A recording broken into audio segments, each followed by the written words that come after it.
How many of you knew that it's Wenatchee Pride Stonewall 50 today? Give me a shout out. Awesome. So Wenatchee Pride, so this is going to go a little coast to coast. We feel that Boston said it best, so we're not going to try to say it better. So Wenatchee Pride is here today to commemorate the 50th anniversary of the Stonewall Inn Uprising, which is widely acknowledged as one of the defining events in the U.S. LGBTQ movement. We're here to honor the courageous LGBTQ people who have risked their welfare to fight back, and to remind us that in its origin, the LGBTQ liberation movement was a countercultural movement that understood all forms of oppression are linked.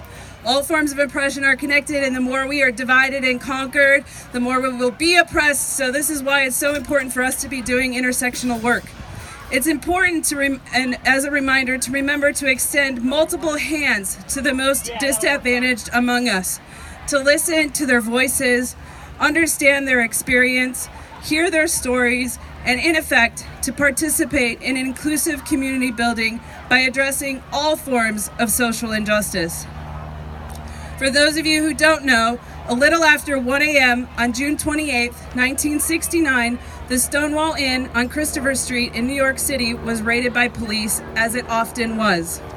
The Stonewall Inn drew in racially mixed population that included drag queens, butch dykes, transsexuals, homeless youth, LGBT youth, sex workers, and cisgender gays and lesbians. Everyone in the bar was initially held, and then most were released one by one after producing an ID. The only people sure to be arrested were gender-variant individuals who were not wearing 3 items of gender-appropriate clothing. Can you believe that, people? The LGBT street youth who did not have IDs, and the employees for selling alcohol without a license.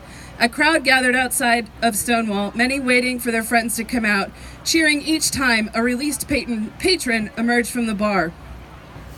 Provoked by the sight of seeing their drag queen, butch, lesbian, and transsexual friends forced into the paddy wagon, the crowd changed moods from festive to angry. Who threw the first penny punch, stone, or brick may be a matter of dispute, but it is well established that gender variant and LGBTQ people of color were on the front lines of this resistance. Over the course of 5 days and nights, thousands of people participated in the ongoing riot. Did y'all know that the first Pride was a riot? Woo! Right? Within a month, the New York Gay Liberation Front was founded. And the first anniversary of Stonewall riots, thousands of people marched up Fifth Avenue to Central Park. I have goosebumps. With similar marches taking place across the U.S., the LGBTQ Pride parades began. Stonewall 50 represents the achievement of the unified LGBT community in creating transformative social change. Let us all continue to commit the fight. Thank you so much for being here. We really appreciate you.